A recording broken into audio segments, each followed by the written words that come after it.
Hello बच्चों, class 9 प्रश्नावली 9.2 और आज का टॉपिक कह रहा है यदि एक वृत्त की दो समान जीवाएं वृत्त के अंदर प्रतिच्छेद करें तो सिद्ध कीजिए कि एक जीवा के अंदर खंड दूसरी जीवा के संगत खंड के क्या होगा, बराबर होगा। तो अपन को यही बात प्रूफ करना है कि कैसे बराबर होगा। ठीक है, तो अपन क्या पहले नंबर एक वृत्त बनाएंगे। तो वृत्त में इस शेप में एक बना देता हूं वृत्त। तो मैं ये क्या कर रहा हूं, एक वृत्त बना रहा हूं। ठीक है, ये मैंने वृत्त बना लिया। इस वृत्त में क्या करूंगा मैं कि दो जीवाएं निकाल लेते हैं। तो दो जीवाएं कैसे निकालेंगे, ये अपनी एक जीवा हो जाएगी और यहां से कुछ इस प्रकार से मैं क्या कर लेता हूं, दूसरी जीवा निकाल देता हूं। ठीक, इसके बाद मैं क्या करूंगा, जो केंद्र है केंद्र से यहां डॉट डॉट करके लिखाऊंगा और यहां से भी एक लाइन खींच दूंगा, एक बीच से लाइन खींच दूंगा यहां तक। दिया है, तो इसमें क्या बन रहा है, यहाँ कोण बन रहा है 90 का और यहाँ भी 90 का कोण बन रहा है। तो ये देखो किसके लंब है, नाम दे देते हैं। ये जीवा ए बी है और ये सी डी जीवा है। ठीक, सी डी जीवा है। तो क्या करेंगे कि पहले तो इसकी रचना में लिखेंगे। पहले दिया है वो लिखते हैं, मैटर दिया है। क्या दिया है कि एक वृत्त, जी क्या है, एक वृत्त है। तो एक वृत्त है जिसका केंद्र O है, जिसका केंद्र O है। केंद्र क्या है, O है। और जिनमें दो समान जीवाएं, जिसमें दो समान जीवाएं कौन कौन सी हैं, एक तो ए बी है एवं दूसरी कौन सी है, सी डी है, सी डी है। ठीक है, जिसमें क्या है, इनका प्रतिच्छेद पॉइंट क्या है, जे है, तो इसको मानते हैं ई। ठीक, तो सी डी एवं ए बी का प्रतिच्छेद बिंदु, प्रतिच्छेद प्रतिच्छेद बिंदु क्या है, ई है। ठीक है, ई है। और इन दोनों में क्या डल रहा है, लंब डल रहा है। तो लिखेंगे, यहां लिख देते हैं आर, यहां लिख देते हैं एस। ठीक, तो क्या करेंगे कि रचना में लिख देते हैं, रचना में क्या लिखेंगे कि सी डी ओ आर लंब है किसका, सी डी का। इसके बाद पुनः कि ओ एस लंब है किसका, ए बी का। ओके, इसके बाद आगे क्या करेंगे, देखो आगे तुम्हें करना है कि उत्पत्ति लिखेंगे। आप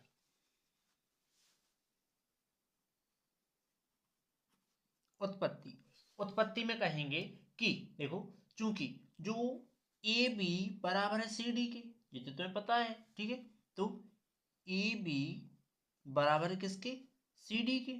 और इसमें जो दोनों भी बराबर होंगे तो ओ आर बराबर है किसके, ओ एस के।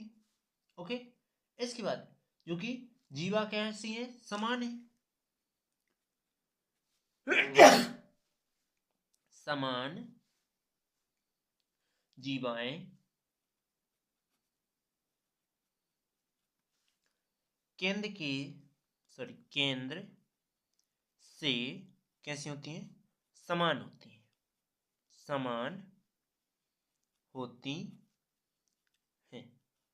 ओके, इसके बाद आगे लिखेंगे तब कोण एक समकोण कोण भी ले लेंगे, चाहे इस साइड का चाहे इस साइड का, दोनों में से कोई भी एक समकोण, दोनों में सर्वांग समता दर्शा देते हैं पहले तो, फिर लेंगे ठीक। तो लिखेंगे त्रिभुज ओ आर ई एवं त्रिभुज ओ एस ई में, ठीक है, दोनों में सर्वांग समता लेना है। तो लिखेंगे कि ओ आर बराबर ओ एस, ओ आर बराबर ओ एस, जो कि किस पर है, ये अपन ने अभी बताया कि हमें ऊपर इसमें सिद्ध करना है, तो ऊपर लिखा है अपन ने सिद्ध करना है, ठीक, सिद्ध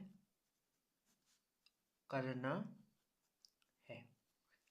इसके बाद एक कोण ले लूं कि ये दोनों कोण कितने के बनना है, 90 डिग्री की। तो लिखेंगे कोण ओ आर ई बराबर होगा कोण ओ एस ई, जो कि कोण 90 डिग्री पर है, ठीक। आगे इसके बाद देखो यहाँ ओ ई बराबर ओ ई, जो कि उभयनिष्ठ है, ओ ई बराबर ओ ई क्या है, उभयनिष्ठ है, उभयनिष्ठ।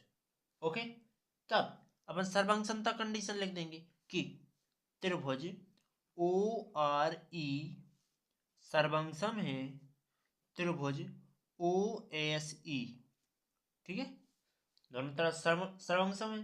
तो लिखेंगे अतः भुजा कोण भुजा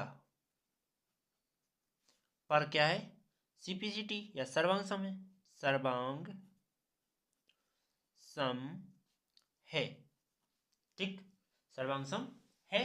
तब इसमें लिखेंगे कि जो देखो आर से ई बराबर होगा इसके, तो लिखेंगे आर ई बराबर होगा किसके, एस ई के। ओके, इसके बाद आगे क्या लिख सकते हैं कि देखो जो आर और सॉरी ए से ई, ए ई है वो क्या रहेगा, 1/2 रहेगा इसके पूरे के किसके, यहां से अपना डीई के, डीई कहाँ है, तो देखो ये डी है और ये ई, मतलब कि ए ई 1/2 इसके रहेगा, ठीक। यदि मान लीजिए हाफ तुमने इस साइड का लिया कि 1/2 ए ई, तो हाफ उस साइड भी रहेगा कि 1/2 डी ई, ठीक, डी से ई, ओके, हाफ रहेगा। इसके बाद आगे क्या करेंगे, लिख सकते हैं आगे कि आगे लिखेंगे अपन क्या करते हैं, तब केंद्र पर अपन ने क्या डाला था, एक जीवा वाला लम डाला था, तब केंद्र पर जीवा केंद्र पर डाला गया लम क्या क्या करता है, जीवा को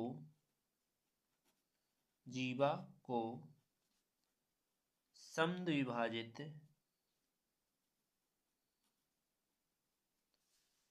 करता है, ओके, समद्विभाजित करता है। अब जिस समद्विभाजित करता है तो अपन क्या लिख सकते हैं, देखो एक तो ज्ञात करना था, क्या ज्ञात करना था कि ए बी बराबर है सी डी की, तो अपन पहले नंबर तो यही पॉइंट लिख देंगे कि क्या लिख देंगे, देखो लिख सकते हैं ना कि ए ई बराबर है किसके, सॉरी ए ई बराबर है डी ई के, ठीक, ये पॉइंट लिखना है कि ए ई बराबर होगा डी ई के, इसको इक्वेशन नंबर फर्स्ट मानते हैं।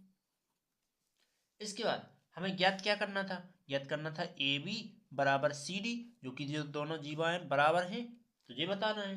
इसमें से मान लीजिए अपन को ये घटाना है, तो क्या लिखेंगे कि ए बी माइनस करेंगे ए ई और सी डी माइनस करेंगे डी ई, ओके।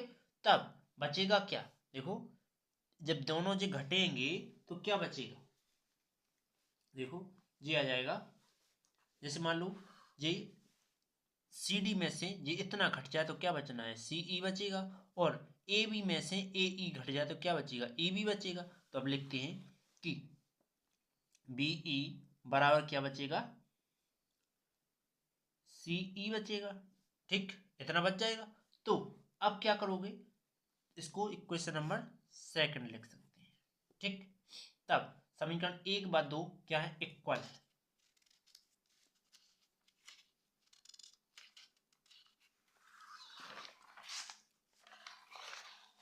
तो ये मैं क्या कर रहा हूँ, अब पेज पर करने जा रहा हूँ यहां से।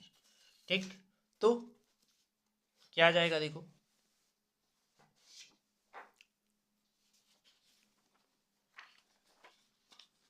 समीकरण अपन क्या लिख रहे हैं कि 1/2 दोनों क्या है, बराबर है। समीकरण 1/2 क्या है, इक्वल है।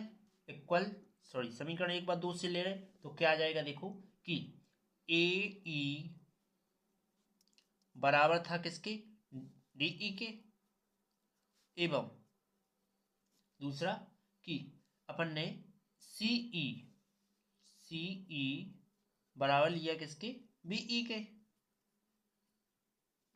इसके बाद आगे तब लिखेंगे अतः एक जीवा के खंड, एक जीवा के खंड दूसरी जीवा के खंड के बराबर होगा। एक जीवा का खंड क्या लेते हैं, जे लेते हैं इतना, तो सी ई बराबर कितना है, बी ई, एवं दूसरी जीवा के खंड के, सॉरी उल्टा लेना है, देखो सीई बराबर है डीई। ठीक, दूसरी जीवा के खंड जो कि ए ई बराबर होगा किसका, ए बी का। ठीक है, ये हो जाएगा। तब के क्या है, बराबर है, जो कि तुम्हें यही सिद्ध करना था। तुम टॉपिक लिख सकते हो कि यही सिद्ध करना था। वीडियो अच्छी लगी तो लाइक और सब्सक्राइब करें, बेल आइकन प्रेस जरूर करें। और वेरी इंपॉर्टेंट टॉपिक है, तो ऐसे इंपॉर्टेंट टॉपिक छोड़े नहीं करते। ठीक है, तो ये आ गया, आप चाहो तो स्क्रीनशॉट ले लो या फिर छाप लो, वेरी मोस्ट इंपॉर्टेंट टॉपिक है। तो जो और बाकी का यहाँ है तो सिद्ध कर लिया अपन ने, चलते हैं अगले टॉपिक की ओर।